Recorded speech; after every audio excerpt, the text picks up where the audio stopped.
waayaha adduunyada wakhtiga wixii jira waysada aqoontiyo wararka taasuna waxa kuugu talagalay wahabkiyo dahaar sare inta ay kaaga weecshaan waxsan kuu tilmaamaan wargeysyada cilmiga in ay kaa waraabshaan waayo sheeg weeye taariikh mug weyn iyo waayihii tagtada jiray psychology waafiya philosophy wuxuu yahay waayo sheega tabiye adna dhagaha weele.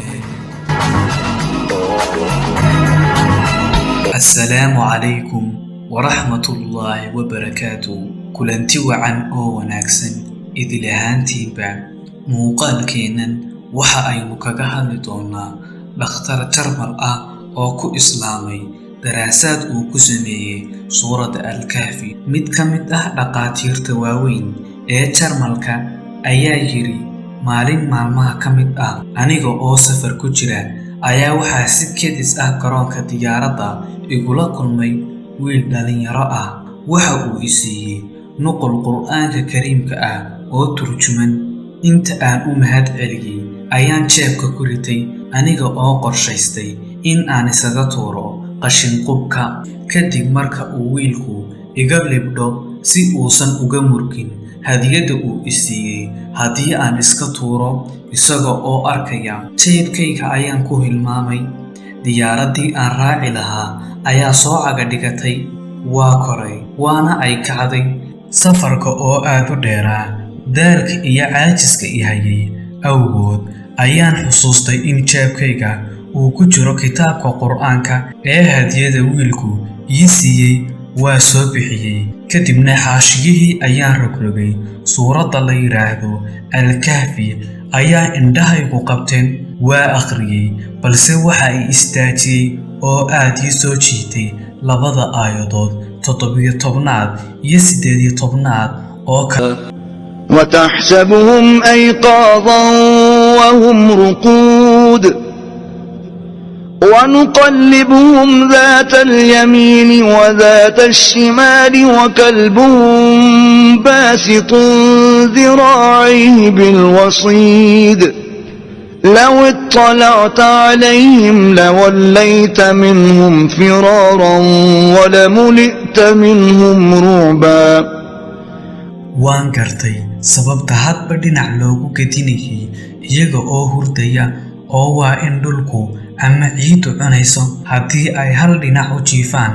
balse waxa iga yaabiyey ayaa ah in qorraxdu marka ay soo baxdo ay godka ka soo gelayso dhanka midigta marka ay dhacaysana dhanka bidixda.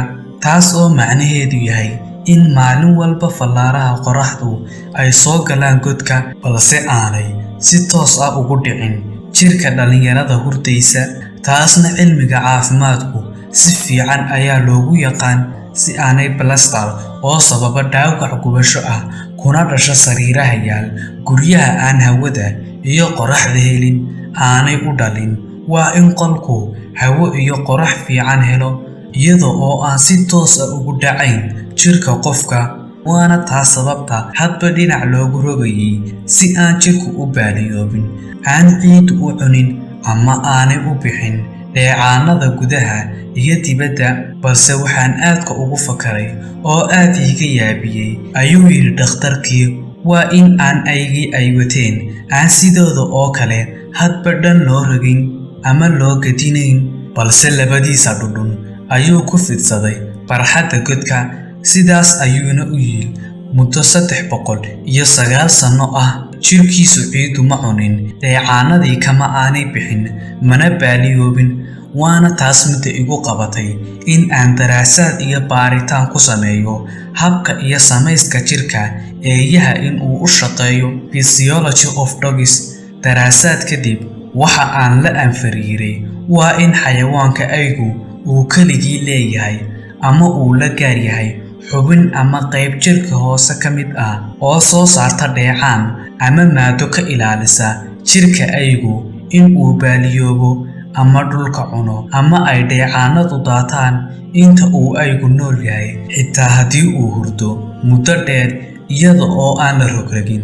sidaas awgeed aygu uma baahnayn in sidooda oo kale loo gadgadiyo intii ay ku jireen godka.